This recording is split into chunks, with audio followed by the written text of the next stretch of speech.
कि शाम लाहौर में नए पाकिस्तान के चंद चढ़ाते वादे सब भूल गए। 30 मई 2017 200 माशी माहिरीन की दुनिया की मानी हुई टीम को सब भूल गए। 100 दिन में रियासत मदीना बनाने के दावे सब भूल गए। 1 करोड़ नौकरी, 50 लाख घर सब भूल गए। 17 अगस्त 2018 कौम के दिमाग छोटे रह गए हैं की दुहाई सब भूल गए। कश्मीर का सौदा हो गया, जनूबी पंजाब बनेगा सूबा सब भूल गए। वजीर आजम हाउस से लेकर गवर्नर हाउस तक बनेगी यूनिवर्सिटी सब भूल गए। Zainab alert bill, indirect tax नहीं लगाऊंगा, 350 डैम बनाऊंगा जिससे पूरे पाकिस्तान को बिजली मिलेगी सब भूल गए। जनाब स्पीकर, मर जाऊंगा, लुट जाऊंगा, फना हो जाऊंगा, खुदकुशी कर लूंगा, IMF नहीं जाऊंगा सब भूल गए। जनाब स्पीकर, लेकिन हम भूलने नहीं देंगे, हम भूलने नहीं देंगे क्योंकि ये तसलसल है 2014 में मुंतखब वजीर आज़म के खिलाफ धरने का। यह तसलसल है 2017 में 3 दफा के मुंतखब वजीर आजम को उस कानून पे नाअहल करो जो 2021 में पास होता है 10 जून 2021 को। यह तसलसल है चीफ जस्टिस ऑफ पाकिस्तान के दफ्तर को इस्तेमाल करके नवाज शरीफ को उसकी पार्टी की सदारत से हटाओ। यह तसलसल है चीफ जस्टिस ऑफ पाकिस्तान के दफ्तर को साकिब निसार साहब के दफ्तर को इस्तेमाल करके एक पार्टी को 2018 में RTS को बिठाकर नालायक नाअहल झूठे टोले को मुसल्लत करो। यह तसलसल है 2018 से लेकर 2019 में तमाम ऑपोजिशन बेंचेस को सजाए मौत की चक्कियों में डालो, मीडिया हाउसेस को बंद करो, मीडिया वर्कर्स के चूल्हे बंद करो, पार्लियामान को ताला लगाओ। और अब जनाब स्पीकर, 2 साल 10 माह 7 दिन की कारकर्दगी, 2 साल 10 माह 7 दिन में 6 दफा काबीना बदली, 4 दफा वजीर खजाना बदला, 4 दफा FBR का चेयरमैन बदला, 4 दफा बोर्ड ऑफ इन्वेस्टमेंट का चेयरमैन बदला और दिन रात सुबह शाम एक कर दी गई। लेकिन 2 साल 10 माह 7 दिन में 16% महंगाई, 50 लाख लोग बेरोजगार, 2 करोड़ लाख गुर्बत की लकीर से नीचे। जनाब स्पीकर, 13,000 का तारीखी कर्जा, अनएम्प्लॉयमेंट रेट 15% पे मुल्क की तारीख की बुलंद तरीन सतह पर, बिजली और गैस के बिलों में 60 से 100% इजाफा, आटे की कीमत में 150% इजाफा, बच्चों के दूध की कीमत में 31% इजाफा, दवाइयों की कीमत में 500% इजाफा, चीनी 2018 में 52 रुपए की और चीनी कमीशन की इंक्वायरी के दरमियान हम सब ने चीनी 120 रुपए किलो खरीदी। जनाब स्पीकर, पाकिस्तान की आवाम ने 2 माह 10 महीने और 7 दिनों में टमाटर और अदरक 700 रुपए किलो खरीदे। जनाब स्पीकर, हम भूलने नहीं देंगे, हम भूलने नहीं देंगे अखबारात और चैनल पर हमला, हम भूलने नहीं देंगे सहाफियों पर हमला, हम भूलने नहीं देंगे सिविल सोसाइटी का गला घोटा गया, इस पार्लियामान का गला घोटा गया, ऑपोजिशन का गला घोटा गया। जनाब स्पीकर, आज हर पाकिस्तानी 2.25 लाख रुपए का मकरूज है। जनाब स्पीकर, और जनाब स्पीकर,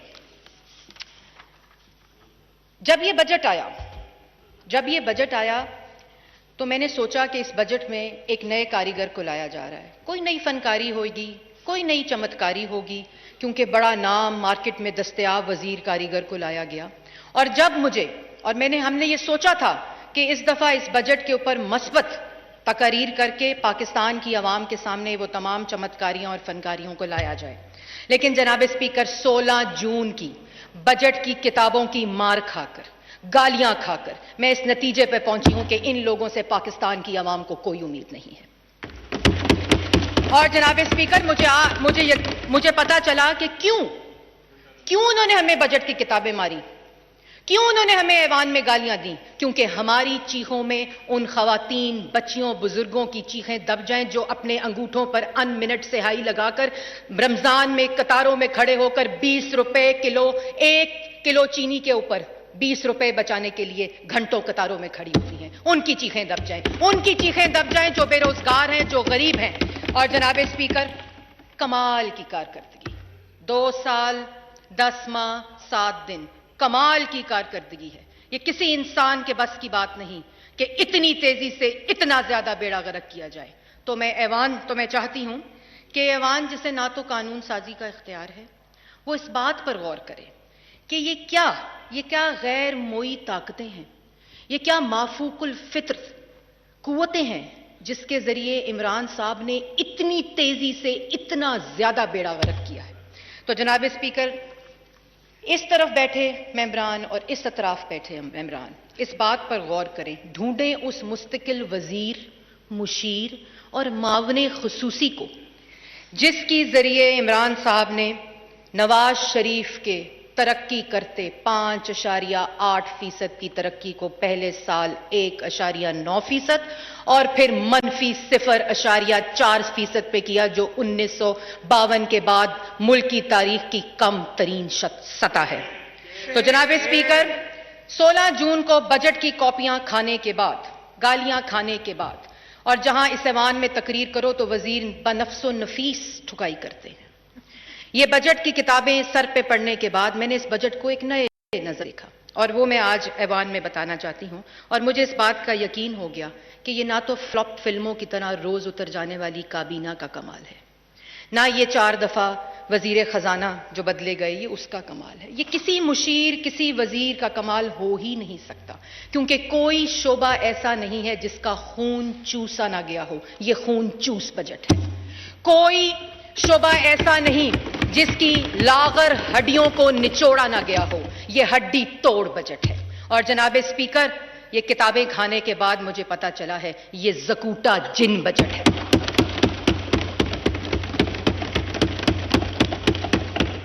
ये किसी वजीर, किसी मुशीर का काम नहीं। ये कमाल की कारकर्दगी उस ज़कूटा जिन के है जो इमरान खान साहब के पास पहले दिन से मौजूद है, जो कहता है मैं क्या करूं, मुझे काम बताओ, मैं किसको खाऊं, और जिसकी कारकर्दगी की वजह से आज दुनिया की दूसरी बड़ी तादाद 22 बिलियन बच्चे पाकिस्तान में स्कूलों में नहीं जा रहे।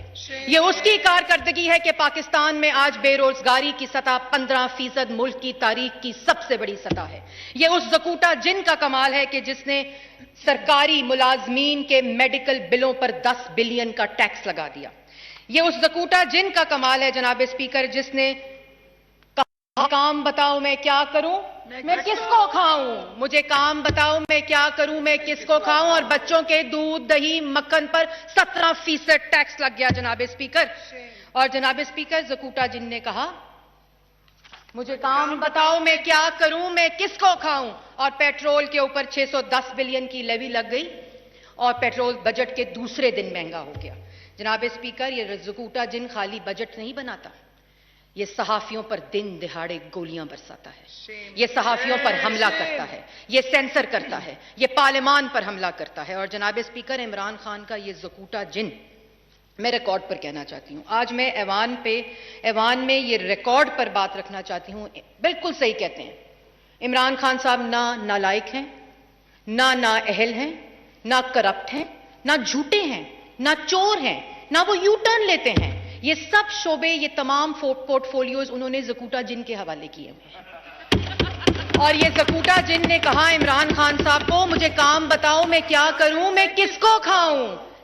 450 अरब की चीनी खा गया, 122 अरब की LNG खा गया, 250 अरब का आटा खा गया, 1200 अरब की वैक्सीन खा गया, 23 फॉरेन फंडिंग अकाउंट से ज़कात के पैसे खा गया जनाब स्पीकर। लेकिन इमरान खान करप्ट नहीं जनाब स्पीकर, झूठा नहीं, नालायक नहीं, नाअहल नहीं। यह सब ज़कूटा जिन का कमाल है जनाब स्पीकर।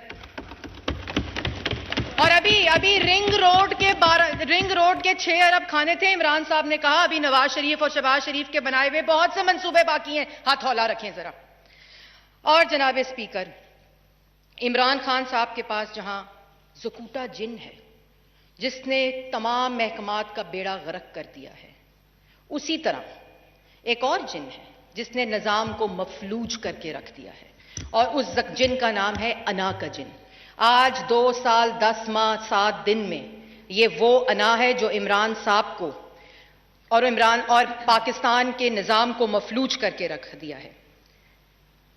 इमरान खान साहब ने कहा था, मैं चेहरे नहीं बदलता, मैं निजाम बदलूंगा। निजाम की ईंट से ईंट बजा दी है।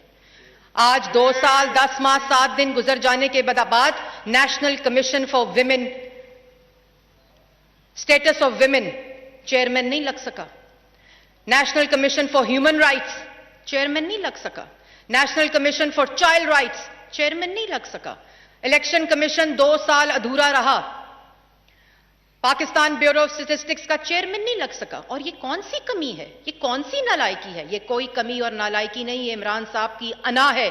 ये वो अना का जिन है जो शहबाज शरीफ के साथ मुशावरत नहीं करने देता ताकि इन कमीशंस के ऊपर चेयरमैन लगाया जा सके। जनाब स्पीकर, मेरी खत्म होने वाली है जी तकरीर, मुझे पता है कि मेरा टाइम एलोकेटेड कितना है। और जनाब स्पीकर, मैं एक और बात कहना चाहती हूं कि जैसे मैंने पहले कहा कि एक निजाम को चलने नहीं देता, वो अना का जिन है। और जिसने निजाम को मफलूज करके रख दिया है, जो किसी महकमे को चलने नहीं देता, वो ज़कूटा जिन है। अना का जिन निजाम नहीं चलने देता और ज़कूटा जिन बचे कुचे निजाम की हड्डियां चबा रहा है। जनाब स्पीकर, और जनाब स्पीकर, बड़े दावे लगाए गए, बड़ी बातें की गई। कहां गया वो गंदा नाला, कहां गया वो साफ पानी, कहां गया वो आशियाना, किधर गई वो मुल्तान मेट्रो की करप्शन, किधर गई वो डिफिड के पैसों की करप्शन। और हमें अरशद मलिक की वीडियो भी याद है। जनाब स्पीकर, हम भूलने नहीं देंगे। और आज ऑपोजिशन के तमाम बेंचेस पे जो लोग फ्रंट बेंचेस पे बैठे हैं, ये है नवाज शरीफ के सिपाही। इन्होंने एहतसाब की बदबूदार सियासी इंतकाम से की छन्नी से गुजरकर आज शहबाज शरीफ पर जो केस FIA ने डाला है, वो नैब की नाकामी का सबूत है, वो नैब न्याजी की नाकामी का सबूत है। और आज जो केस FIA ने बुलाया है शहबाज शरीफ और हमजा शहबाज को, वो 4 दफा केस इंक्वायर और इन्वेस्टिगेट हो चुका है। आज भी नैब अदालत के अंदर रेफरेंसेस उसके मौजूद हैं। तो जनाब स्पीकर, आखिर में मैं ये कहना चाहती हूं कि ये अना का जिन सिर्फ 2 बार छुट्टी जाता है, सिर्फ 2 बार छुट्टी जाता है। एक उस वक्त जब नवाज शरीफ और शहबाज शरीफ के बनाए हुए मंसूबों के ऊपर तख्ती लगानी होती है, क्योंकि 13,000 अरब का कर्जा तो ले लिया, एक ईंट नहीं लगाई। और दूसरी दफा ये अना का जिन उस वक्त छुट्टी जाता है जिस वक्त नवाज शरीफ के बनाए हुए मंसूबों को मुल्क की तरक्की के लिए गिरवी रखा जाता है। जनाब स्पीकर, तो कहां गई वो करप्शन इन मंसूबों की? ये तो करप्शन से मंसूबे बने थे, ये तो करप्शन से मंसूबे बने थे। जनाब स्पीकर, किधर गई करप्शन? अगर करप्शन थी तो बंद करते मंसूबे। क्यों आज लाहौर मेट्रो चल रही है, रावलपिंडी इस्लामाबाद मेट्रो चल रही है, मुल्तान मेट्रो चल रही है, बिजली के मंसूबे चल रहे हैं। और हम भूलने नहीं देंगे कि आज जो बिजली पाकिस्तान की आवाम रही है, जो मंसूबे नवाज शरीफ और शहबाज शरीफ बना गए, इन नालायकों से, नाअहलों से वो मंसूबे चलाए नहीं जाते। और आज भी वो बिजली नवाज शरीफ की बनाई हुई बिजली है जिस पे पाकिस्तान चल रहा है। अभी ज़कूटा जिन को भी छुट्टी नहीं दी जनाब स्पीकर, उसके जिम्मे 2 काम लगाए गए। एक काम लगाया गया है ज़कूटा जिन के जरिए, जिसने निजाम को तो मफलूज कर रखा है, लेकिन अब वो मीडिया डेवलपमेंट रेगुलेटरी अथॉरिटी ला रहा है, जिसके जरिए इमरान खान साहब का वो ख्वाब के सुकून सिर्फ कब्र में होता है, वो कब्र का सुकून, वो कब्रिस्तान का सुकून पूरे पाकिस्तान में होगा। ना कोई ट्वीट कर सकेगा, ना कोई लिख सकेगा, ना कोई बोल सकेगा। पूरे मुल्क के अंदर कब्र का सुकून होगा मीडिया डेवलपमेंट रेगुलेटरी अथॉरिटी के जरिए, जिसको हम मुस्तरद करते हैं। और उसके बाद इलेक्शन कमीशन, इलेक्टोरल रिफॉर्म होता है कि 3 साल के अंदर 119 मीटिंग्स इसहाक डार की सरबराही में पूरी ऑपोजिशन के कंसेंसस के साथ इसी पार्लियामान ने पास की थी। इलेक्टोरल रिफॉर्म बिल चोर दरवाजे से लाकर पार्लियामेंट के अंदर पास नहीं कराया जाता, बुलडोज कराया जाता है। और जिसको यकीन हो कि ज़कूटा जिन की इस कारकर्दगी के बाद पाकिस्तान की अवाम उसको वोट नहीं देगी। Please wind up. आपका वोट होगा, आपका शनाख्ती कार्ड होगा, वोट नादरा का डेटा देगा। आपका शनाख्ती कार्ड होगा, आपके अंगूठे होंगे, वोट इलेक्ट्रॉनिक वोटिंग मशीन की चिपें देंगी। डस्का में तो इलेक्शन कमीशन के अमले को उठाया था, इधर प्रिजाइडिंग ऑफिसर सिर्फ इलेक्ट्रॉनिक वोटिंग मशीन की चिप्स बदलेंगे, क्योंकि अब यकीन है कि आरटीएस तो बैठा था 2018 में बड़ी मेहनत करके और पाकिस्तान मुस्लिम लीग नून को हराया गया था, लेकिन अब इलेक्ट्रॉनिक वोटिंग मशीन्स के जरिए पाकिस्तान के अंदर ऐसी धांधली की जाएगी जो पाकिस्तान की तारीख याद रखेगी। लेकिन हम होने नहीं देंगे, हम इस बिल को पास होने नहीं देंगे जिस पे पाकिस्तान की आवाम के वोट पे डाका डाला जाए। जनाब स्पीकर जी, मैं बिल्कुल आखिरी 2 मिनट है। और जनाब स्पीकर, जो इलेक्ट्रॉनिक वोटिंग मशीन है, मैं ऐवान को यह जरूर बताना चाहती हूं आपके तवस्सुत से कि ये ओवरसीज पाकिस्तानी के वोट का मसला नहीं है। हमें ओवरसीज पाकिस्तानी अपने जान से ज्यादा अजीज हैं, हमें उनके हकूक अपनी जान से ज्यादा अजीज हैं। ये इलेक्ट्रॉनिक वोटिंग मशीनों का भी मामला नहीं है, ये असल में उसकी गाब में, उसके झांसे में इलेक्शन कमीशन से वो आईनी हकूक छीने गए हैं जो आइन उसे देता है, वो आईनी अथॉरिटी छीनी गई है जो पाकिस्तान का आइन उसे देता है, और तमाम power, constitutional power election commission की उससे छीनकर नादरा को दे दी गई है, क्योंकि इन नालायकों को, नाअहलों को, जकूटा जिनों को पाकिस्तान की आवाम ने वोट नहीं देने। और आखिर में जनाब स्पीकर, बिल्कुल आखिर में बात यह है कि मैं कंडेम करना चाहती हूं, और मेरे साथ ये पूरा ऐवान मुझे पता है कंडेम करेगा, इमरान खान साहब की रेप के बारे में जो बयान है। इमरान खान साहब ने उस नियत की अक्कासी की है जिन्होंने रेपिस्ट को इनकरेज किया है, और विक्टिम्स को के माँ बाप जो हर रोज उस तकलीफ से गुजरते हैं, उनके दिल पर क्या गुजरी होगी इमरान साहब? क्या जैनब ने छोटे कपड़े पहने हुए थे? इस बात का जवाब आपके पास है? क्या उन मासूम बच्चों के साथ जिनके साथ ज्यादती होती है, क्या वो मासूम बच्चे छोटे कपड़े पहनते हैं और वो टेम्प्ट करते हैं? मर्द रोबोट्स नहीं होते? आपको शर्म आनी चाहिए। और आपका वो बयान कि कश्मीर का मसला हो जाए, कश्मीर का सौदा तो आपने कर दिया। आपका वो बयान कि कश्मीर का सौदा हो जाए तो हमें न्यूक्लियर डेटरेंस की जरूरत नहीं है। ये न्यूक्लियर डेटरेंस आपकी नहीं है, ये पाकिस्तान की आवाम की है। ये पाकिस्तान की आवाम की न्यूक्लियर डेटरेंस है, ये जामिन पाकिस्तान की आवाम है इसका। इसलिए आप बराए मेहरबानी, आपकी अहलियत सिर्फ कश्मीर का सौदा करने की थी, इस तरफ ना आए, आपकी मेहरबानी होगी। और आखिर में मैं अपनी तकरीर को समेटते हुए बात करूंगी कि आपने मुझे वक्त भी दिया और मैंने अपनी बात का भरपूर तरीके से बयान भी की। जाते जाते लाहौर में जो कल ब्लास्ट हुआ है उस पर भी अंदोनाक वाक़ये की मैं शदीद मज़म्मत करती हूँ, और मैं ये ज़रूर कहती हूँ कि इसकी तहकीकात होनी चाहिए, और वो मासूम, वो पुलिस एहलकार जो कल शहीद हुए उनको खराजे तहसीन पेश करती हूँ, और ऐवान के साथ अपनी पार्टी के बिहाफ पर भी उनको खराजे तहसीन। मैं आखिर में ख़त्म कर रही हूँ इस बात के साथ। इसके बाद मैं आपसे गुजारिश करूंगी कि आप फातिहा ख्वानी भी उनके लिए करा लीजिएगा कलेक्टिवली। इस बात के साथ मैं इस शेर से अपनी बात को ख़त्म करूंगी। ये ज़र की जंग है न ज़मीनों की जंग है, ये ज़र की जंग है न ज़मीनों की जंग है, ये जंग है बका के असूलों के वास्ते। और जो खून हमने नजर दिया है ज़मी को, जो खून हमने नजर दिया है ज़मी को, वो खून है गुलाब के फूलों के वास्ते।